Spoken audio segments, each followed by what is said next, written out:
ciri-ciri trauma itu apa. Ya salah satunya trauma itu ya ada kekhawatiran yang berlebih ya ketika ada cuaca mendung ataupun hujan. Terus merasa tidak nyaman. Setiap orang punya cerita, tidak semua luka bisa dilihat oleh mata. Ya, dan tersembunyi.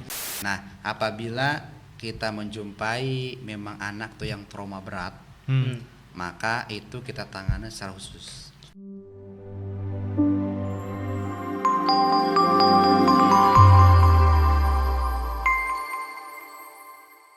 Assalamualaikum warahmatullahi wabarakatuh. Halo Sobat Nuja. Selamat datang di podcast Nurul Jadid. Cerdas berintegritas. Dengan saya Faris Nurman Sirait dan rekan saya Angga Dwi Tama akan menemani teman-teman dalam beberapa waktu ke depan. Setiap orang punya cerita, tapi setiap luka tidak dapat dilihat oleh mata. Ada yang terlihat, ada yang tidak terlihat, ada yang bersembunyi, ada yang tumbuh dalam diri seseorang. Itulah yang disebut dengan trauma. Banyak orang yang berpikir bahwa trauma akan hilang dengan sendirinya gitu. Tapi nyatanya trauma jika ditangani secara langsung dan tepat, trauma akan bisa mengubah seseorang cara berpikir, lalu cara mereka bertindak dan juga cara mereka berputus untuk kehidupan mereka ke depannya. Dan telah hadir bersama kita dua narasumber yang terlibat langsung dalam program Trauma Healing. Untuk membuka perbincangan ini, saya ingin meminta masing-masing kedua narasumber untuk memperkenalkan diri. Oke, baik sahabat apa nih? Nuja ya. Sobat Nuja. Oke, baik sahabat Nuja, selamat siang menjelang sore. Ya, perkenalkan nama saya Dede Jamaluddin, ya lebih dikenal dengan Kang Dede.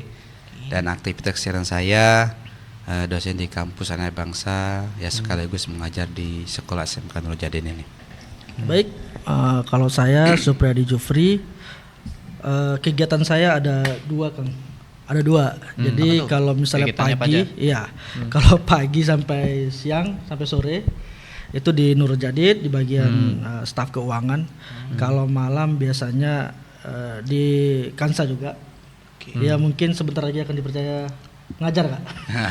Tergantung ya. Oke. Pasti itu. Itu sih perkenalan kita. Oke. Kira-kira kan ini apa tuh di Kansa itu ada sebuah program yang namanya itu Kansa Peduli gitu. Kira-kira apa sih yang melatar belakangi untuk dibuatnya program begini gitu? Untuk apa gitu? Kira-kira mungkin. Oke, baik. Terkait Kansa Peduli ini alhamdulillah memang sebetulnya kita udah bergerak di bidang public speaking, ilmu komunikasi, berikut juga dengan hipnoterapi. Nah, kemarin ketika ada bencana kalau saya di tahun 2016 ya, 2016 yang terjadi rob di Batu Merah. Batu Merah. Ya, ada Batu Merah. Di mana tuh, Pak? Di Batu Merah. Di Batu Ya, Merah. karena kondisi cuaca lagi ekstrim sehingga ada beberapa rumah warga itu yang terdampak, yang kena banjir kan. Nah, kita turun ke sana dan kita menggalang dana, yaitu ya berupa pakaian sama sembako lah gitu kan. Nah, selepas itu baru nanti tahun 2018 alhamdulillah kita juga menurunkan yaitu pasca bencana gempa di Lombok ya 2018. Ya alhamdulillah kita datang ke sana ya dalam rangka trauma healing juga. Karena apa?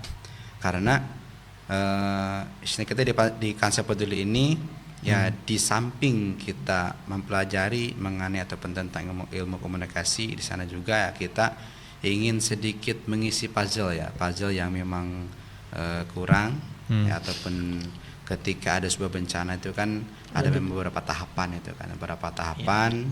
Jadi ketika terjadi bencana itu yang pertama itu adalah tahapan evakuasi ya kembali mengevakuasi seluruh korban bencana.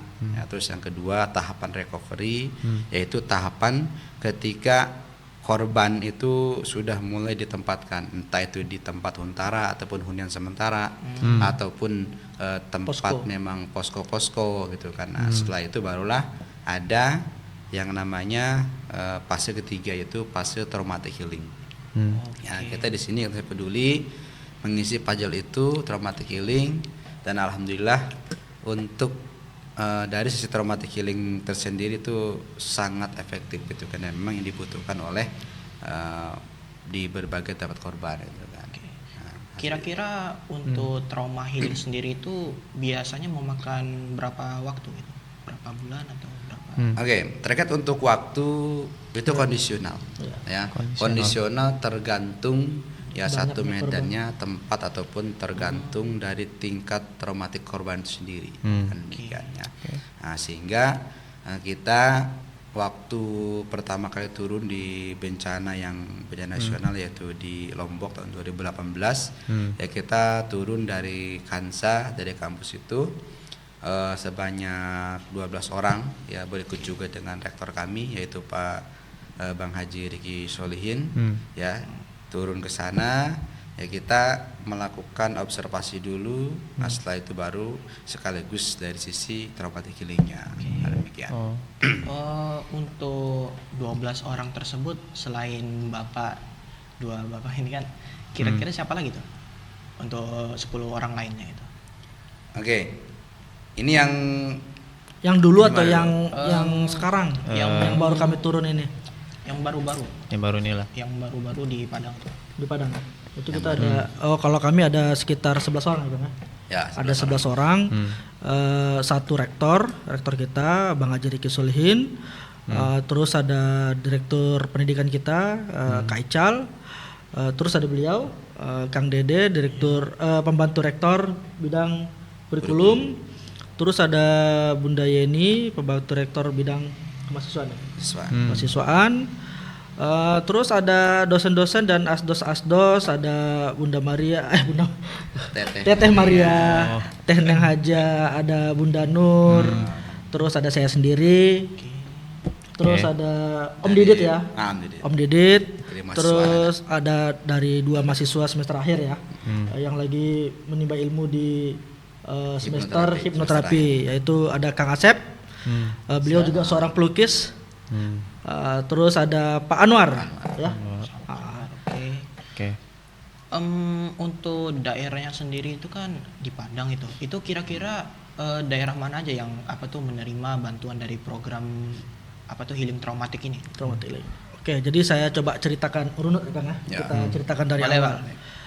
Jadi ceritanya itu kita udah tahu ya ada bencana di Sumatera ya, mulai dari Aceh, Medan, Sumatera Utara dan Sumatera Barat. Nah, kebetulan waktu itu di kelas saya yang saya tempuh sekarang, saya kuliah juga S2. Teman saya ada sekretaris IKLA. IKLA itu Ikatan Keluarga Lua Agam. Pak Ilyas namanya. Bersama teman-temannya IKLA itu sedang mau mengumpulkan donasi. Ya kan, donasi. Terus saya juga berpikir secara cepat karena sepertinya waktu itu belum ada nih ya, belum ada info apakah kita turun atau tidak. Jadi saya spontan, jadi spontan saya nelpon Pak Direktur kita, Kak Ical. Terus saya bilang, Kak Ical, Kansa turun nggak ini untuk program trauma healing gitu kan? Nah kebetulan kalau untuk di Sumatera Barat, nah kita ada nih yang mau kita ajak kolaborasi. Nah sebelumnya saya udah ada perbincangan tuh dengan Pak Ilyas tadi. Mau nggak kolaborasi? Nanti kami di Kansa itu ada program trauma healing. Nah mereka setuju karena kan sebelumnya banyak tuh donasi ya. Donasi mulai dari mana aja orang ngumpulkan donasi ya Kang ya. Tapi ngumpulkan donasi ada yang langsung menyerahkan ke lokasi, ada juga yang tidak gitu kan.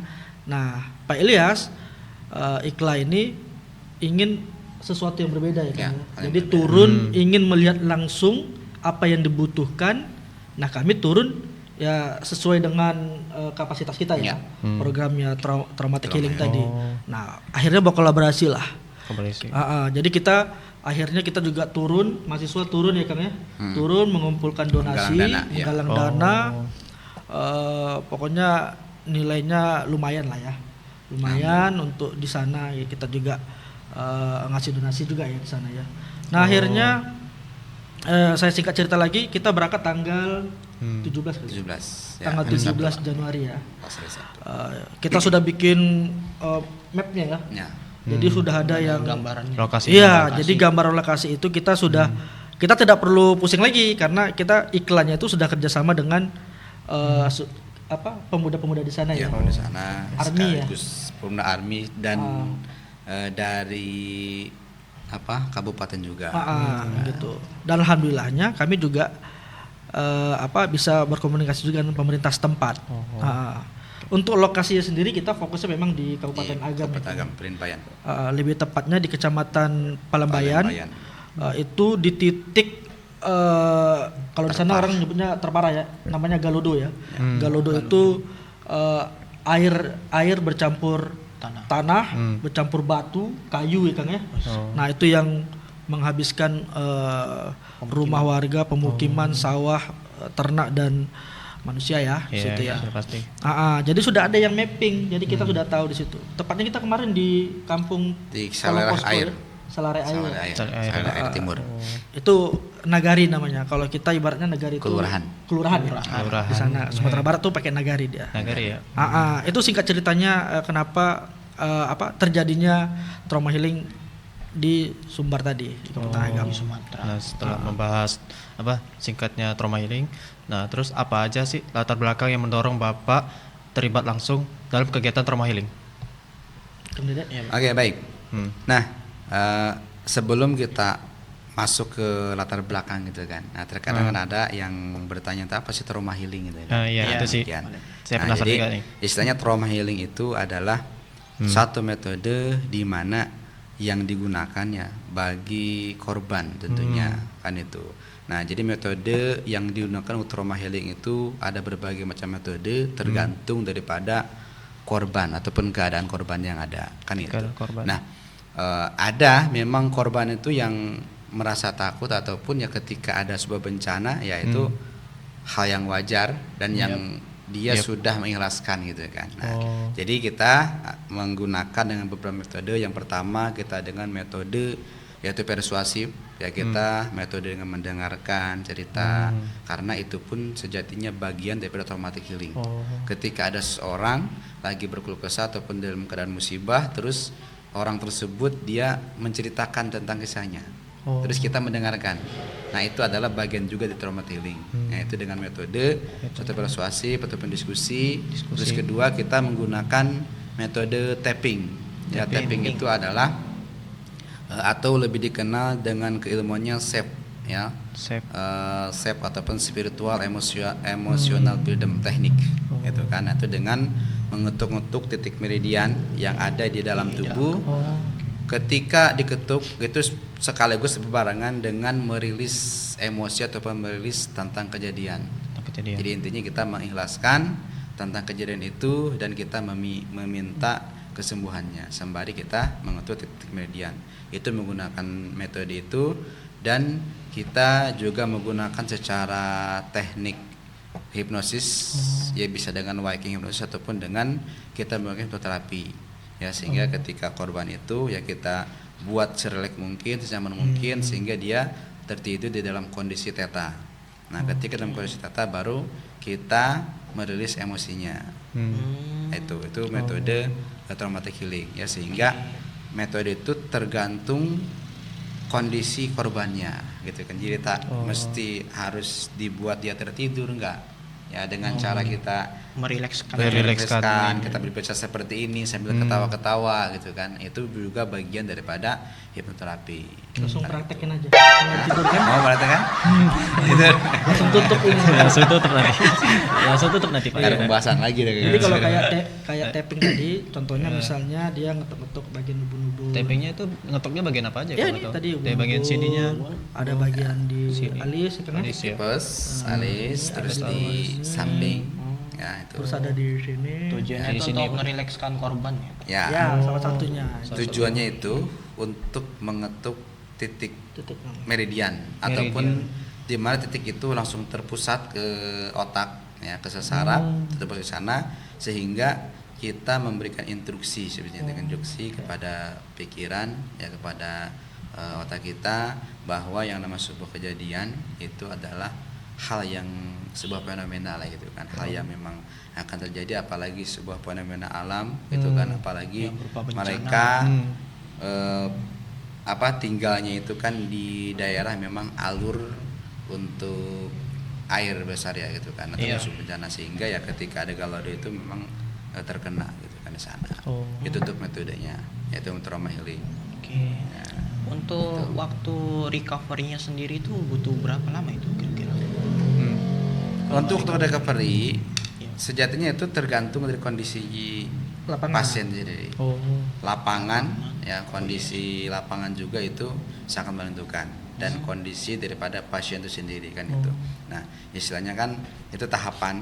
Sebenarnya tahapan recovery itu adalah tahapan ketika Setelah mengembalikan gitu kan keadaan ataupun kondisi masyarakat tersebut ya, mereka sudah bisa bekerja seperti biasa lagi, bekerja lagi, dan sudah ada tempat tinggal yang nyaman walaupun itu sementara. Maka disebut huntara, kunjungan sementara, walaupun itu sementara ya, karena memang kondisi saat kejadian di Sumbar ini gitu kan. Jadi ada memang beberapa rumah-rumah itu yang tersapu ya oleh galaudo, tersapu oleh air, bahkan ada pohon itu yang menerjang rumah gitu kan. Dan ada juga sebagian rumah yang masih utuh.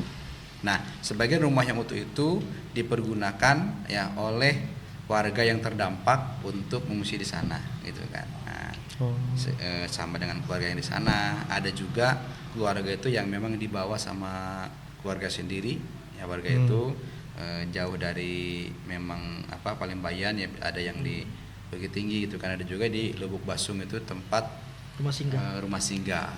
Itu letak list untuk recovery daripada warga sendiri gitu kan. Nah, kita hadir ke sana yaitu di bagian terakhir ya, ibaratnya ya bisa dibilang kita sebagai pahlawan kesiangan lah gitu kan, karena memang terakhir. Ya justru sejatinya trauma healing itu adalah hal yang sangat penting, gitu kan?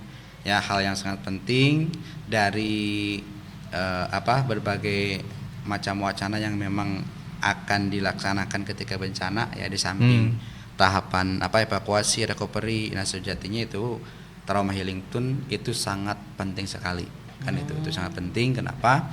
Karena untuk kelangsungan hidup mereka gitu kan ya, kelangsungan hidup terkadang ya secara fisik, secara Psikologis. kesat mata kita lihat orang itu bekerja sudah biasa, Iya. kayaknya dia tuh nggak ada trauma tuh gitu kan, karena dia sudah mulai bekerja, dia sudah mulai kumpul lagi dengan keluarganya gitu kan. Akan tetapi ya secara psikisnya, secara pikirannya itu ada hal yang sangat mengganjal. Membenda di dalam pikirannya. Iya, dan pikirannya yang secara tersembunyi ya, sehingga itu harus diliris ataupun harus dikeluarkan secara emosinya, baik juga kita obati, kita tangani ya dengan secara psikisnya kan itu di ranah pikirannya. Intinya seperti yang disampaikan teman-teman tadi kan, setiap orang punya cerita, tidak semua luka bisa dilihat oleh mata. Ya, dan tersembunyi. Tersembunyi. Memang kalau kita ke sana setelah masa recovery, mereka yang ada tinggal di rumah saudaranya, sanak familinya, ada tinggal di posko, ya itu mereka kalau kita lihat ya biasa aja. Biasa aja. Kan? Bercerita segala macam. Yang sekolah, anak-anaknya udah mulai sekolah juga sekolah. Tapi kalau tidak dengan kita terapi, ya kan, tidak dengan hipnoterapi, Kepikiran terus dia. itu tidak akan lihat. Jadi terlihatnya itu karena kita kasih dia relaksasi gitu kan, dengan metode-metode itu baru kelihatan dia akan meluapkan itu kesedihannya. Gitu. Ya. Karena memang kemarin juga ya Bang Adi kita berempat ya. Kita berempat ke seberang, karena di sana itu dari Kabupaten Agam itu ada 13 kabupaten, 16 kecamatan. 16 kecamatan yang terdampak itu ada 6 ya, 6 kecamatan itu yang terdampak parah tuh. Yang salah satu yang terparah itu adalah yang di Kecamatan Palembayan. Nah, di Palembayan di sana ada Salele Air Timur, ya, Air Pusat ya, sama Kampung Barat ya. Subang. Dan di sebelah itu ada yang namanya Subarang Air itu, karena di sana itu adalah letak terparah. Kan itu ya, letak terparah. Dan kemarin informasinya korban jiwa ataupun korban meninggal itu hampir sekitar 169 orang. Itu korban jiwa. Nah, sementara kalau dari sisi rumah yang terdampak itu sekitar 500 kakak gitu kan, Hampir itu yang habis. hancur Habis ya. ya, yang hancur 500 kakak. Hmm. Dan pengungsinya itu ya memang ada yang di rumah warga, ada juga yang di Huntara. Kan itu terkait dari sisi korban sendiri. Nah, karena kemarin kita jalan juga sama Bang Adi gitu kan, berempat kita ke Subang Air yang di seberangnya gitu kan. Nah, ketika kita lihat memang ada warga rumahnya memang utuh gitu, rumahnya utuh. Terus kita datang ke sana silaturahmi, ya kita cerita-cerita, ngobrol-ngobrol gitu kan. Kita memperkenalkan diri, kita itu dari Kansa dalam rangka traumatic healing. Nah, setelah itu tiba-tiba Bang Adi tanya gitu kan. Persuasif. Secara persuasif, nih gimana kabarnya gitu kan. Nah, ketika bertanya kabar gitu kan, beliau langsung Nangis. terdiam dan nangis, meneteskan air mata. Kan itu ya. Iya. Berarti di sana ada luka yang mendalam yang memang belum diikhlaskan ataupun dirilis. Belum Ya. bisa Nah, menerima dia. belum bisa menerima. Nah, hal yang demikianlah itu yang perlu gitu kan, yang perlu kita tangani gitu kan, baik itu menggunakan metode tapping ataupun menggunakan metode hipnosis. Jadi seperti itu. kalau saya ceritakan sedikit kondisinya, kalian bisa bayangkan. Jadi kampung itu di seberang, makanya namanya seberang air kan. Ya, seberang air. Jadi ada jembatan. Ada jembatan antara penghubung Salah lah ya, air antara dan sumber air. Iya. Air dan sumber air. Ada rumah habis. Habis di Itu habis sama Gelodo tadi kan. Jembatannya putus. Baik. Nah, yang Uni tadi, ibu tadi itu dia waktu itu sedang Ada bersawah di, ya. di sawah. Lagi di sawah. Hmm. Lihat tuh air besar itu. Air besar yang Air itu ini. dan sempat lari. Sempat lari cuman terseret juga oleh air tadi ya. Terseret juga. Air bercampur lumpur lah gitu ya. Itu sampai selutut. Terus alhamdulillah terselamatkan oleh tembok ya masalahnya. Alhamdulillah. Selamatkan tembok, tapi kondisinya ya namanya itu kan bencana besar gitu kan. Jadi pasti ada trauma. Pasti ada Ditambah ininya. dengan ada luka juga ya di kakinya ya. Di Iya, kakinya terutama tuh. kan airnya mengandung seperti batu, Iya, betul. kayuan Lumpur, kan. lumpur juga. Lumpur. Terus kita nggak tahu kan di dalam lumpur itu juga ada Iya, material lain Ya, lah. ada material itu yang dia. ini yang menyebabkan luka lah. Iya, jadi akhirnya luka tuh di kakinya tuh sobek lah. Sobek. Nah, jahitan yang lebih itu. yang mirisnya setelah luka itu, ya memang ada perawat yang datang ya kan ya. Datang, cuman ya salah kadarnya. Salah kadarnya. Kan akses putus. Jadi tidak ada orang yang seberang sini tidak bisa ke sini, yang dari sini tidak bisa juga ke seberangnya gitu kan. Jadi akhirnya 2 hari setelah pasca kejadian itu baru akhirnya ada helikopter yang membawa ibu ini, Tim evakuasi. tim evakuasi membawa ke Dengan menggunakan rumah helikopter. sakit. Rumah sakit. Nah, itu yang mungkin yang membuat dia trauma hebat ya Kang ya. Itu yang membuat dia trauma hebat. Ya tadi seperti yang Kang Dede cerita tadi, saya baru nanya apa kabar, ya udah langsung terdiam Menangis. menangis. Meneteskan air mata. Tuh. Ya. Jadi untuk kondisinya, saya menambahkan untuk kondisinya itu ya, di lokasi terparah yaitu di Saleh Air Timur ya, dan di Subarang Air. Ya kalau kita seberang air lah gitu kan. Memang seberang gitu kan, Saleh Air Timur, di sini ada Tengah-tengah jalur sungai semua. jalur sungai. sungai. Di atas Palu itu sangat tinggi sekali. Sangat tinggi. Ya, Ada 30 meter kali ya. lebih. Lebih ya, Gitu 30 kan. Lebih dari Kalau 30 kita hitung itu dari tempat pusat air ke atas itu lebih Pusat itu ke atas. 30 meter. Dan ketika kami datang ke sana tuh kita lihat ada pohon besar ya, pohon Mangga. mangga ya. Mangga Itu masih besar. tinggi lagi. Itu pun masih tinggi lagi. Ada bekas Lumpurnya tuh lumpuran kena. ya? Batas Bekas lumpurnya tuh. lumpur itu ya. Seginilah ya satu ruangan ini. Seperti itu. Sehingga bisa mencapai sekitar 50 meteran meter. air 10 itu. meter air.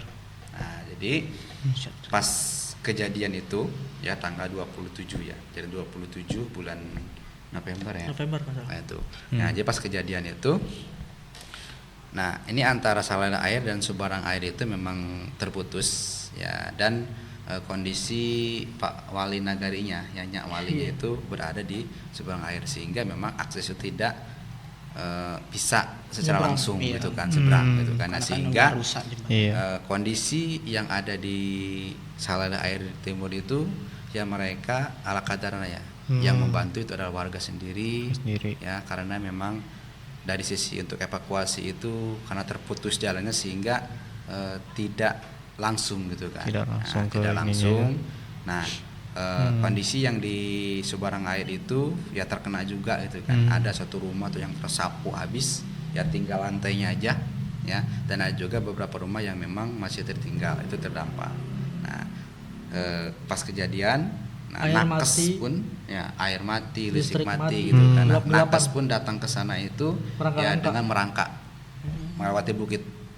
Ya, merangkak melewati bukit karena banyak lumpur, karena memang tidak bisa diakses. Ya, makanya ibu yang jadi korban kemarin yang kita jumpai itu, beliau baru bisa dievakuasi menggunakan hari. helikopter selama 2 hari. 2 hari setelah kejadian. 2 hari setelah itu Kejadian, baru ya. dievakuasi melalui helikopter kan itu, karena memang akses terputus. Ya, Sehingga dari banyak korban jiwa yang meninggal, bahkan yang di Saleh Air Timur itu ya Masih banyak yang ditemukan. mayat itu berkelimpangan lah di jalan-jalan itu. Waduh. Ngeri sekali. Ada demikian itu. Ngeri. Ya, karena memang akses untuk Belum sisi ini evakuasinya nggak ini kan terputus. Bahkan yang setelah kejadian itu ada yang 10 hari ya, kejadian 10 baru hari ditemukan. baru ditemukan. Bahkan ada yang lebih, kalau orang sana serem mereka ya. Serem pasti. Jadi nggak jauh dari Jadi pos. horor gitu ya. Iya. Iya. Ini cerita horornya. Jadi nggak jauh dari posko kami itu. Nah, Dari posko kami. Ya alhamdulillah kita dibantu sama Pak dosen Ya. dari ISI. Dari si Institut Kesenian Padang Panjang. Oh. Jadi kita dipinjamin tenda besar di posko kita. Jadi 2 rumah atau 3 rumah ya Kang? Dari 3 situ di rumah sana. 3 rumah ya. Kalau nggak salah 2 hari atau 3 hari sebelum kami datang ya. Baru ada penemuan jenazah lagi ya. Lagi itu dengan kondisi yang setengah badan. Jadi yang bisa diketemukan dari atas perut sampai ke Atas. mulut, karena ini hancur kan kata ceritanya. Nah, bego ya. Iya. kepalanya ini hancur. Iya, jadi itu ditemukan. Kalau nggak salah kemarin sempat dibawa ke masjid di bawah, udah kayaknya ada tuh videonya Pak Wakil Gubernur juga, lihat astagfirullahaladzim dia bilang hilang gitu. Saking dahsyatnya air tersebut ya. Iya. Saking dasarnya bisa ini ya, bisa Pokoknya menemukan tubuh. sampai saat ini kabarnya masih ada kurang lebih Sekitar 30-an 30-an yang belum ditemukan ya. korban jiwa yang Korban belum jiwa. ditemukan. Untuk korbannya sendiri yang udah ditemukan berapa ya kira-kira? Nah, Ya, korban yang makanya yang tercatat korban itu sekitar 169 169. yang meninggal. Enggak. 169 yang meninggal itu. Yang ini Oke. Selain apa tuh, selain tim Kansa, itu ada nggak sih apa tuh kayak lembaga lainnya yang ikut turut dalam pembantuan atau penanganan dalam Sumatera ini? Trauma healing atau apa? Secara keseluruhan, jadi kayak Iya. dari misalnya tuh dari kayak lembaga evakuasinya atau kemana gitu. lembaga Itu yang ini. kira-kira ada lagi nggak selain si apa tuh Kansa? Banyak, banyak. Banyak. Jadi Kira-kira kalau saat evakuasi pasti itu ada BNPB, ya kan, ada Basarnas ya, Basarnas, ada BNPB. polisi, ada TNI, ya itu mereka melakukan kegiatan evakuasi. Nah saat recovery itu baru ada PMI, Ya, ya, PMI. ada pembangunan Huntara tadi, terus ada juga beberapa Dari organisasi organisasi lain, lain, dari kampus-kampus juga kampus banyak. juga ada. Nah kami, ya intinya kalau untuk kami program trauma healing kami sudah mengatur jadwal. Ya. Jadi sesuai dengan pengalaman. Jadi trauma healing ini kapan sih baik dan layaknya Waktu yang tepatnya untuk kita untuk turun hadir itu. gitu. Gitu. Ada waktunya. Jadi waktu kami turun pun relawan untuk traumatic healing di sana kayaknya seperti kita aja ya, Ya. dari Kansa aja Nah, ya. tinggal kita sama yang dari polisi. Ya, polisi ya masih bantu-bantu Polsek untuk, gitu ya. polsek. Bantu di sana. Itu aja sih. Oh, Gitu. oke, Jadi oke. banyak ya. Jadi banyak yang ikut juga ke sana karena memang ini adalah kesadaran dari masyarakat khususnya Indonesia gitu kan. Sehingga kita lihat di berbagai media massa, di media gitu banyak tuh. Nah, ada yang memberikan bantuan secara fisiknya, ya secara dalam uang, dalam baju kan itu pakaian Iya. itu banyak kan itu. Kita banyak lah gitu. Itu memang rasa atau penjiwa kemanusiaan dari sisi Indonesia itu sendiri lah, dari masyarakat Tinggi ya. sendiri. Ya kan itu. Sehingga Oh banyak- selain Kansa ada ini Ikla tadi. Ikla. Sama Army. Ikla. Jadi kalau Ikla itu mereka fokus pada ini ya, bantuan fisik bantuan ya. fisik. Fasilitas Ya, umum Ini gitu. ya, Ah. supply. Yang alhamdulillahnya kemarin waktu cerita terakhir kita itu jadi ada ekskavator ya. Ekskavator, Ekskavator ya. itu bantuan dari Polda Polda Riau ya. Riau. Polda Riau. Jadi masa tanggap daruratnya kan udah habis. Ya. Jadi tinggal 2 hari lagi nih. Nah, sementara mau digunakan untuk pembuatan irigasi. Untuk drainase irigasi. Irigasi. Jadi tadinya itu kan pinggir-pinggir kiri kanan rumah itu pemukiman itu Tertutup. irigasi ya. Irigasi Irigasi untuk ya. aliran air ke sawah-sawah. Itulah yang buat kegiatan Mata pencaharian mereka. pencaharian. Nah, jadi Ya. tertutup itu semua. Tertutup. Nah, sementara keuangan tidak ada nih. Anggaplah Iya. begitu ya. Iya. Karena kan ada sapu bersih itu. Iya, keuangan juga tidak ada. Akhirnya kita komunikasi dengan Ikla ya. Pak Ilyas langsung cepat tanggap langsung. Ya, alhamdulillah. Pak Ilyas langsung bantu membelikan Solar. Ya. untuk biar eskavatornya bisa Ya. beroperasi ya. Akhirnya irigasinya jalan lancar. Ya, karena memang batas itu kan Tanggap dari darurat. swasta itu kan. Jadi batas ekspor itu udah habis itu kan.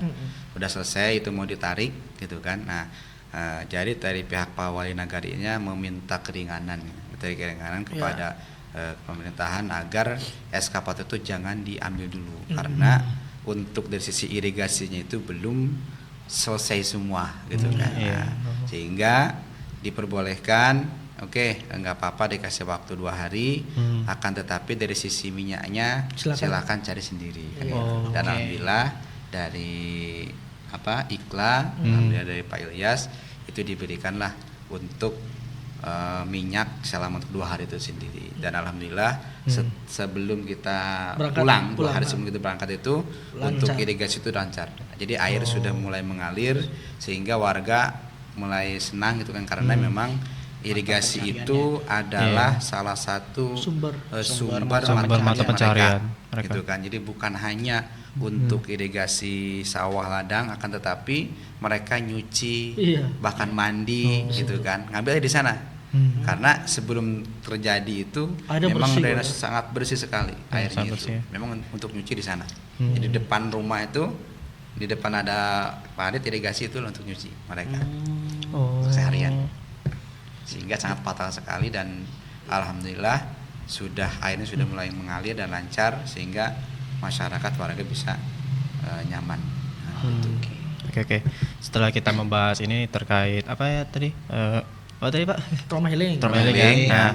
Nah, pendekatan apa yang paling efektif untuk membangun rasa aman dan kepercayaan peserta? Itu kira-kira kayak gimana Pak? Iya, Pak. Metodenya. Ya, Iya. Metodenya. Oke. metode yang paling efektif, Pak. Iya, metode paling efektifnya Pak untuk membangun Oke, kepercayaan. metode yang paling efektif Hmm. di sana itu yang kami rasakan ya, yang kami rasakan karena memang kita datang ke sana itu sesuai dengan konsep. Ya, kita membawa konsep ya, jadi dari ke-11 orang itu kita bagi lah. Itu kan kita bagi, ada orang yang stay gitu kan. Jadi ada relawan dari Kansa Peduli yang stay untuk di posko itu nanti yang membereskan posko, yang memasak gitu Yang kan. memasak. Sekaligus nanti apabila ada warga yang datang ke sana ke posko untuk diterapi kan itu. Terus kita juga ada Komunikasi dengan grup pejabat. itu yang khusus untuk komunikasi dengan perangkat-perangkat di sana, dengan para pejabat, dengan wali nagarinya ataupun dengan jorong sana ya. Jorong itu kayak RW lagi. RW gitu. Ya, dengan tokoh-tokoh masyarakat itu yang membuka jalan itu kan, dengan pihak kepolisian juga di sana, dengan kepala sekolah yang ada di sana gitu kan, itu untuk komunikasinya. Terus ada juga yang memang yang langsung turun ke tiap-tiap rumah. Ya, tiap-tiap rumah turun, kita nanya kabarnya, ya terus kita menjelaskan terkait ciri-ciri daripada trauma gitu kan. Karena memang kita kesana tuh dengan secara persuasif, kalau tidak menggunakan dengan hal ini orang itu akan menolak gitu kan. Kan demikian, sehingga kita datang ke warga itu dengan menanyakan ya yang pertama kabarnya gitu kan, terus yang kedua ya kita menyampaikan nih ciri-ciri trauma itu apa. Ya salah satunya trauma itu ya ada kekhawatiran yang berlebih ya ketika ada cuaca mendung ataupun hujan. Terus merasa tidak nyaman, Susah tidur. menggigil, susah tidur, susah makan, Takut suara kan itu kan, motor, suara takut keras. suara-suara yang keras itu kan, itu salah satu tanda-tandanya. Nah setelah kita seperti itu ya apabila ada di antara keluarga yang ada tinggal di sini, boleh kita bantu dalam metode trauma healing seperti itu. Itu metodenya. Ya, metodenya makanya yang pertama itu adalah metode proses ataupun metode secara diskusi. Gitu kan, dia datang silaturahmi ke sana, diskusi. Ya. Jadi kalau ditanya tadi mana yang efektif, semua efektif. Semua efektif ya. Ya, Jadi karena semuanya berperan tergantung penting. daripada korban itu sendiri. Tergantung gitu kan. dari korban, dari usia yang berbeda-beda Usia juga. berbeda juga. Ya, Ya, kalau jadi yang itu kayak mana Pak? Kalau misalnya penyesuaian untuk program trauma healing ini kepada, kan banyak tuh juga tuh orang-orang yang ada yang dewasa, anak-anak. yang ini, Oke, gitu. iya. Kayak mana tuh Pak? Nah, Oke. itu sih yang Jadi saya alhamdulillah Hmm. secara keseluruhan kita itu datang ke sana itu semuanya gitu. Jadi semua baik itu yang anak-anaknya, yang dewasa, yang sekolah gitu kan, ada yang di Lansia. PAUD, TK, SD, SMP, SMA, SMK-nya, bahkan sampai ke lansia. Di sana itu ada satu majelis taklim lansia gitu. Nah ini pembinanya. Sekarang udah jadi pembina ya di sana. Ya, jadi majelis taklim lansia, makanya saya sampaikan gini, wah Bu, ini salah nih saya bilang, jangan ditulis majelis taklim lansia gitu kan, tapi majelis taklim jelita gitu kan. Tahu nggak jelita? Apa tuh Pak? Apa tuh Pak? Jelita itu adalah jelang 50 tahun. Jelang 50 tahun. Penghuni surga. Sang penghuni surga Sang gitu kan. penghuni surga. Karena memang yang lansia di sana itu ya rata-rata itu ada yang sampai umur 85 tahun. Beliau masih semangat untuk belajar, untuk mengaji.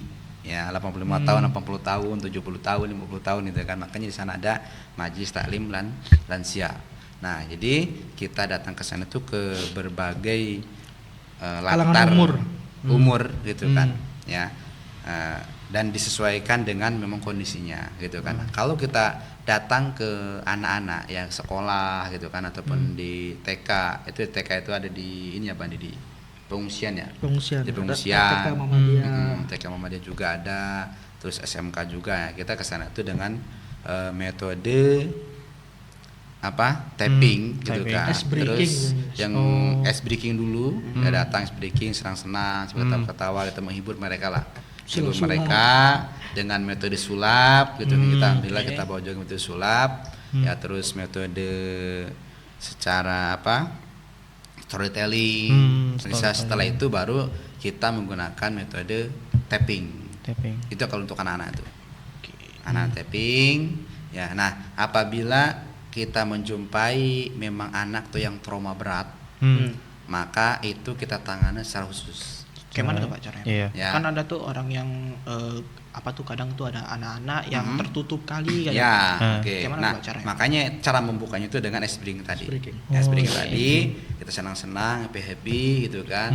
Terus dengan storytelling. Nah, setelah itu baru kita menggunakan metode tapping ya, save tadi yang diketuk-ketuk titik meridian. Nah, setelah itu sudah selesai baru kita tanyakan ke gurunya ataupun ke orang tua di sana gitu kan. Kalau Karena sudah kita mulai relax, karena kita lihat tahu nih ini orang yang memang bermasalah nih gitu kan.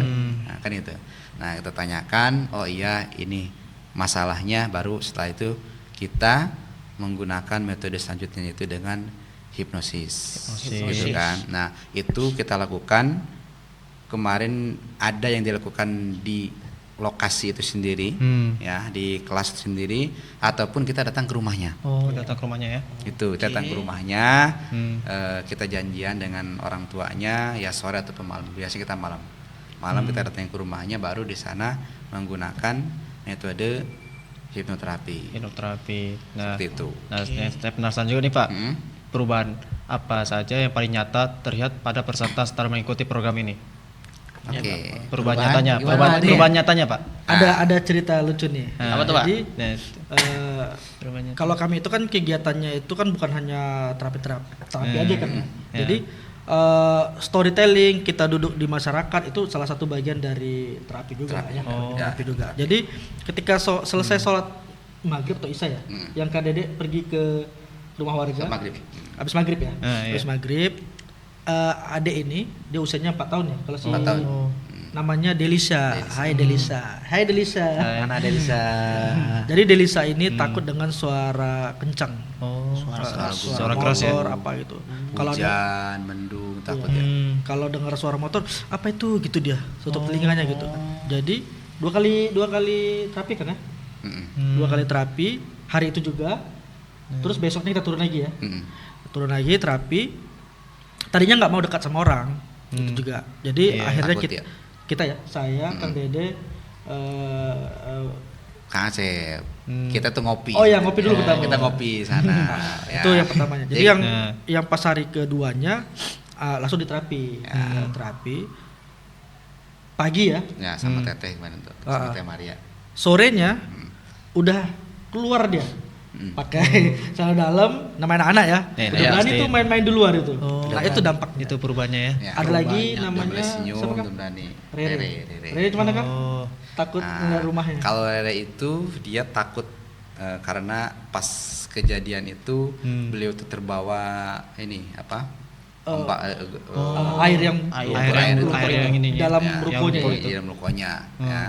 Jadi beliau itu ya dia takut dengan air, terus takut juga Lihat rukonya lihat rukonya, sampingnya karena di samping rukonya itu Iya. Kiri kanan habis. tersapu habis. gitu Tersabar kan. habis sama ini ya. Nah, jadi Lumpur.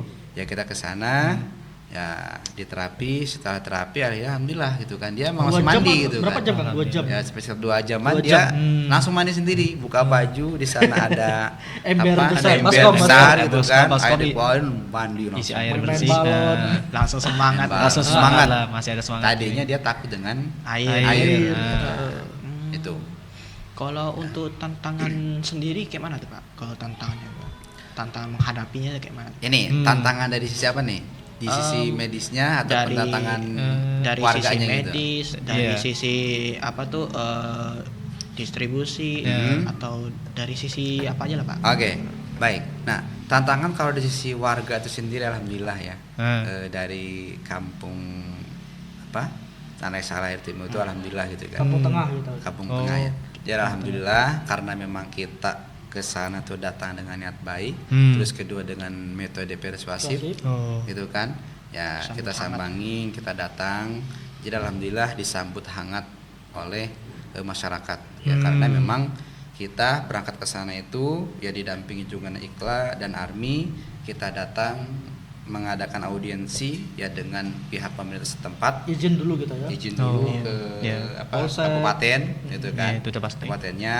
Nah, setelah itu baru kita diarahkan langsung ke wali nagarinya ataupun ke kelurahannya. Gitu kan.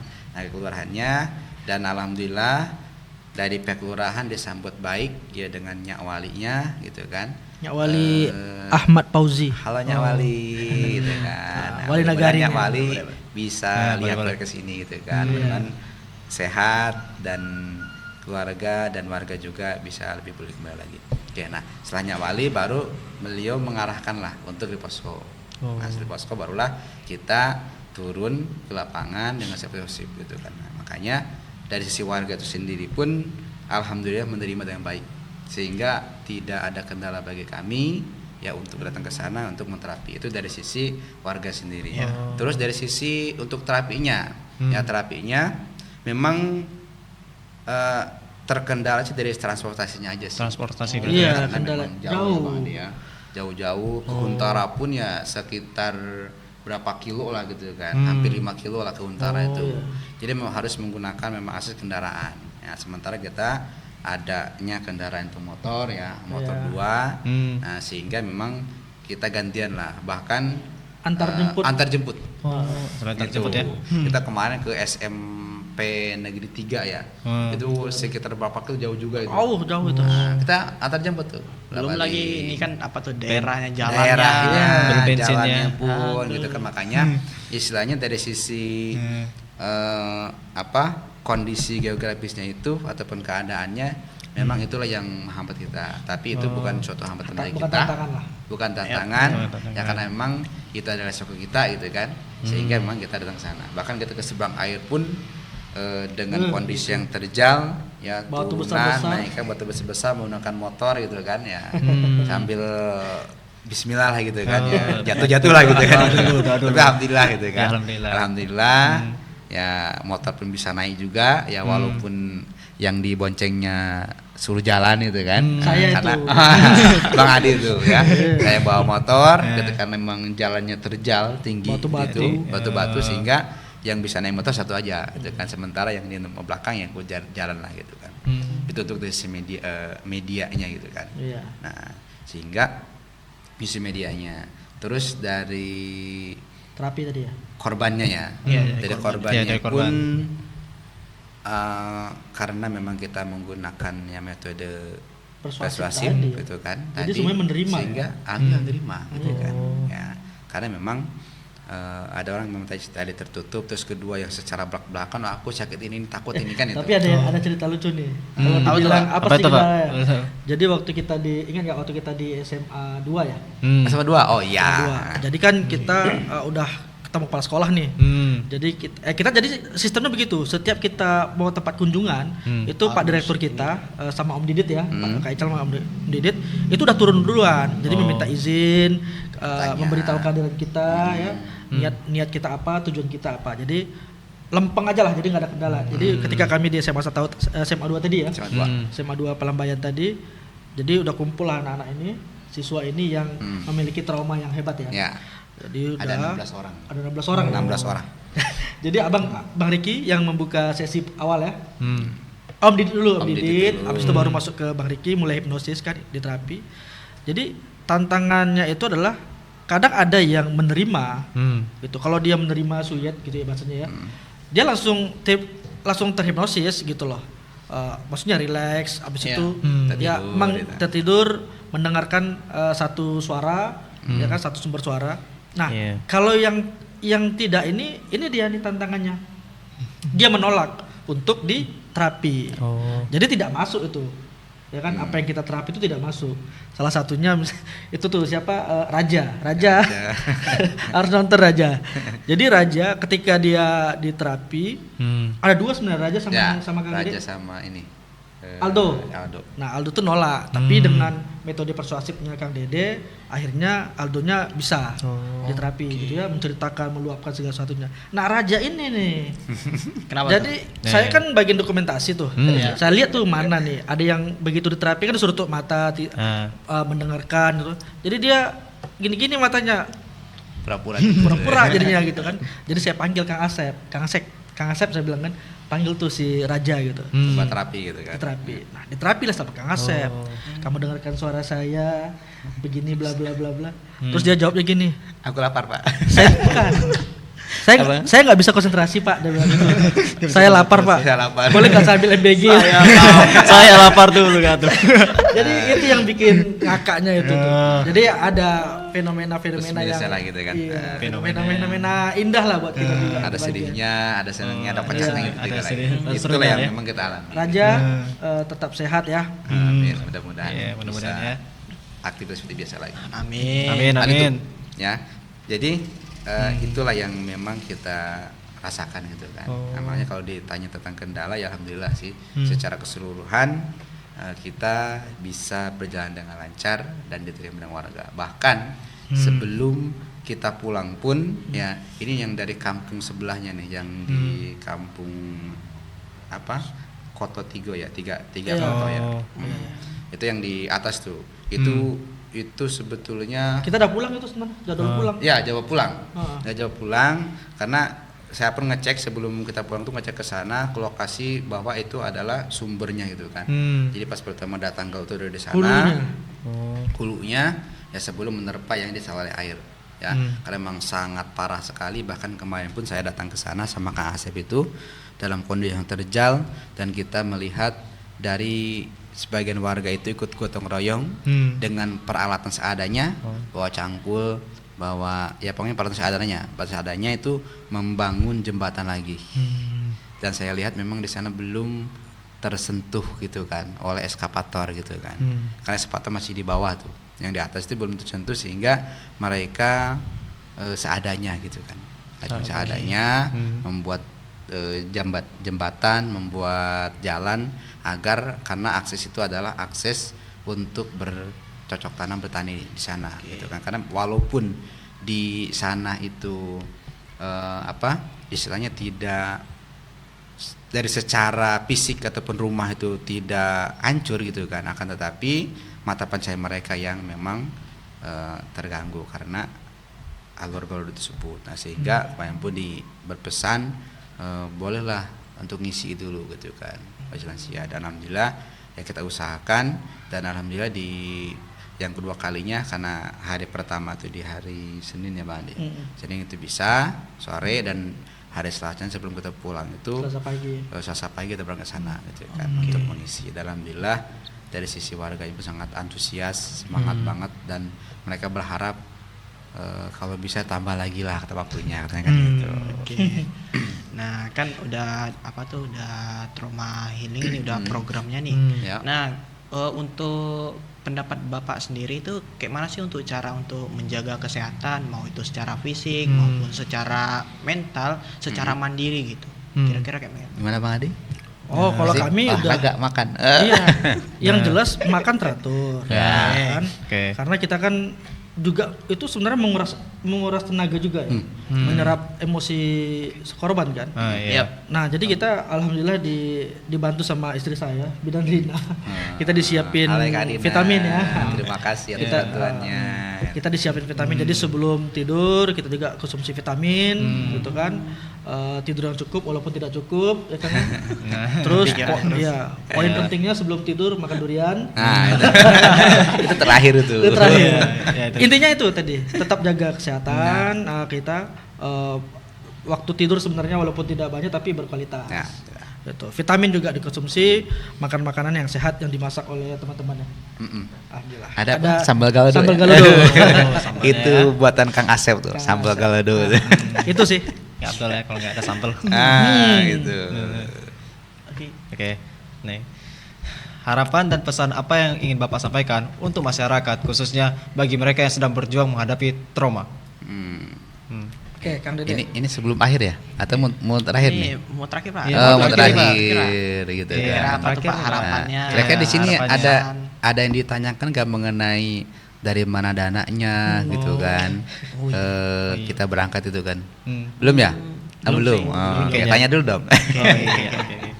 Hampir kelupaan Pak. Untuk dananya sendiri itu didanai sama siapa aja? Oke, baik. Alhamdulillah. Karena memang itu sangat penting sekali. Ya kenapa? Karena kita berangkat walaupun kita atas nama Kansa Peduli itu kan, akan tetapi kita tidak bisa berangkat kalaulah tidak ada uluran bantuan tangan daripada donatur. Ya, makanya kita alhamdulillah mengucapkan terima kasih kepada para donatur yang ada di Batam khususnya, karena memang kita menggalang donasi, kita pun izin juga dengan pihak dinas sosial gitu kan, kita dapat 2 surat sehingga kita hampir sebulan lebih lah gitu kan untuk turun ke lapangan. Ya kita datang di lampu merah ataupun ke keramaian-keramaian, bahkan sempat di GP juga ya, di GP di SP gitu kan. Nah itu adalah bantuan donasi daripada warga Batam. Makanya kami ucapkan terima kasih kepada seluruh warga Batam yang telah mendonasikan sebagian rezekinya, sebagian hartanya untuk keberangkatan kami. Itu kan karena memang kami pun tidak bisa berangkat kalau tidak ada dana. Dana gitu kan, karena memang dana perlu. Ya, jadi kita kedatangan ke sana itu dalam bentuk trauma healing, bukan dalam bentuk sisi fisik barang. Secara barang itu kan, secara uang ataupun dari sisi baju ataupun alat-alat yang lain enggak. Kita ke sana itu dalam bentuk jasa, ya betul. Jasa. Ya sehingga kita pun 11 orang itu kan perlu tuh yang akomodasi gitu kan. Untuk transport pesawatnya, terus transport dari bandara ke titik lokasi, terus transport ataupun untuk makan kita di sana gitu kan, ada demikian. Nah, sehingga memang kita memerlukan dana. Kemarin tuh alhamdulillah dari sumbangsi dana yang terkumpul itu sekitar berapa tadi? 45 ya, hampir 50 jutaan lah. 40 lebih lah. Ya 40 jutaan lebih itu dari donasi warga, makanya warga Batam, makanya kami ucapkan terima kasih warga Batam. Kita sebutin nggak salah satu? Banyak. Boleh. Banyak kali lah. Oke, saya sebutin ya. Pertama dari mahasiswa. Kansa. Mahasiswa dan alumninya. Terus ada mahasiswa Universitas Ibnu Sina. S2 ya. S2 manajemen. Terus ada dari Adopt. Terus ini Gojek ya. Gojek. Gojeknya. Terus ada Asosiasi Gojek ya. Kapal-Indomas juga Kapal bantu. Indomas, alhamdulillah. Dan terima kasih. Nurul Jadi. Dan Nurul Jadi Jadi tentunya. ya. Alhamdulillah. Ya, baik itu dari SMP, SMA-nya, dari yayasannya, dari TK-nya, alhamdulillah lah.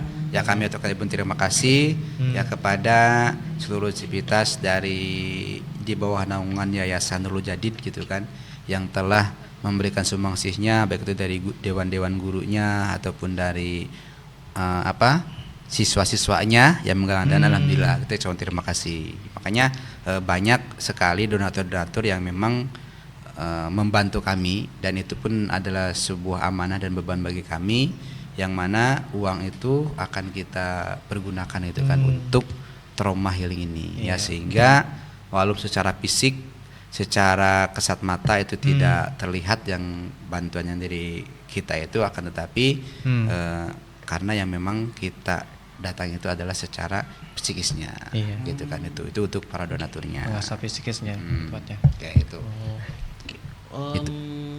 Ada lagi nih Pak, ini pertanyaan pribadi Boleh. nih Pak. Sebelum tadi ya, Ya, Ya nanti. tanya lagi nanti. Ya sebelum satu ini yang terakhir. untuk program Kansa Peduli ini, itu untuk jangkauannya itu seberapa jauh Pak?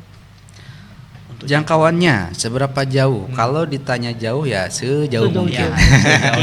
Sejauh mungkin. Tapi kalau pastinya Pak? Karena alhamdulillah gini ya. Jadi alhamdulillah memang kita kiprah ya sudah berjalan dari dulu gitu kan. Yang pertama di tahun 2016 juga, terus 2018 di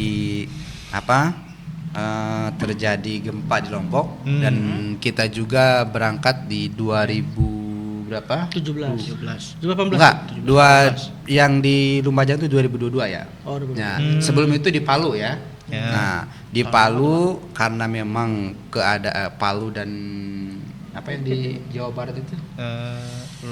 Yang di Cianjur ya maksudnya Cianjur. ya, yang terjadi itu.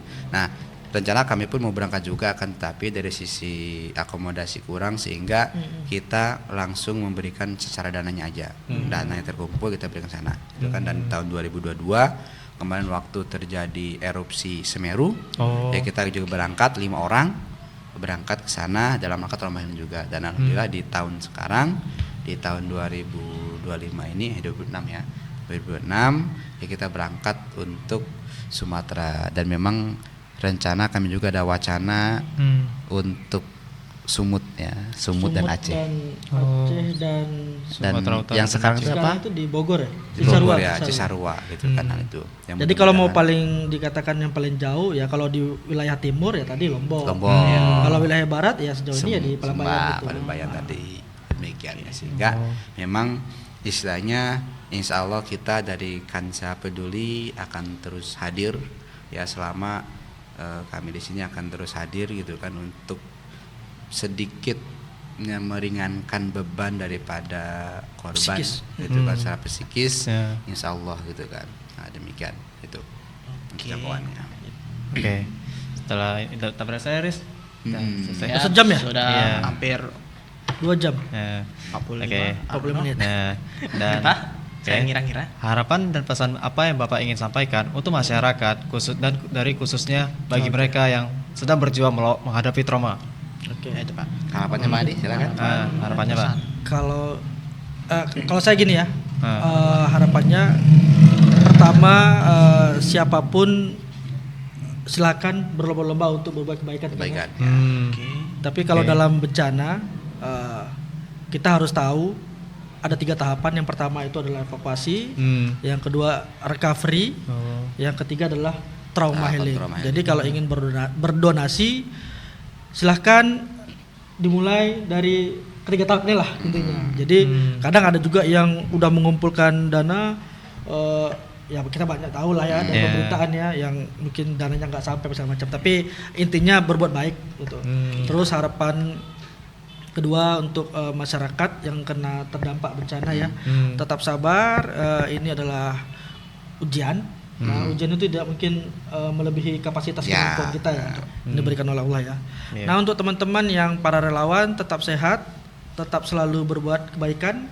Ya, semoga apa yang dilakukan menjadi amal jariah. Ya, amin. Itu aja sih. Itu harapannya. Oke. Oke, untuk harapannya, tadi alhamdulillah telah disampaikan oleh Bang Adi ya. Jadi harapannya itu, jadi memang betul dikatakan Bang Adi.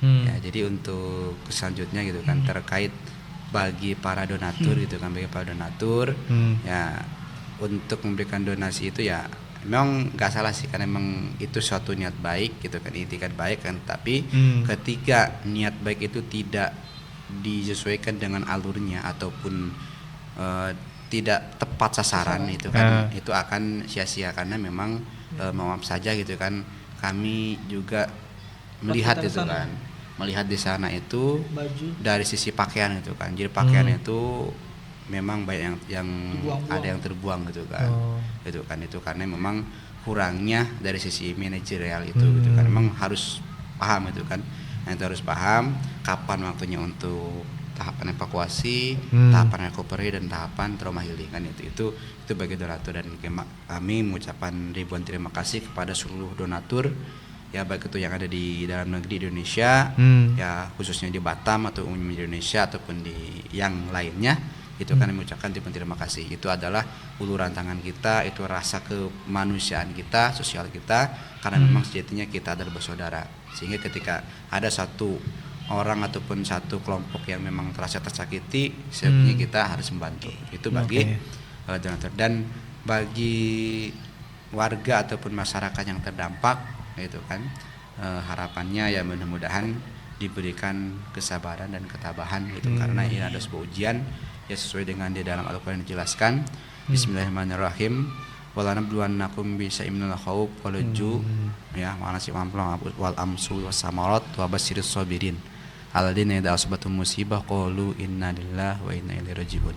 Yang artinya di dalam Al-Baqarah dijelaskan, dan tentunya walanabluwannakum, dan tentunya Allah itu akan senantiasa memberikan suatu ujian, ya, ujian terhadap manusia, terhadap seseorang yang dirinya mengaku beriman kepada Allah, pasti itu akan diuji.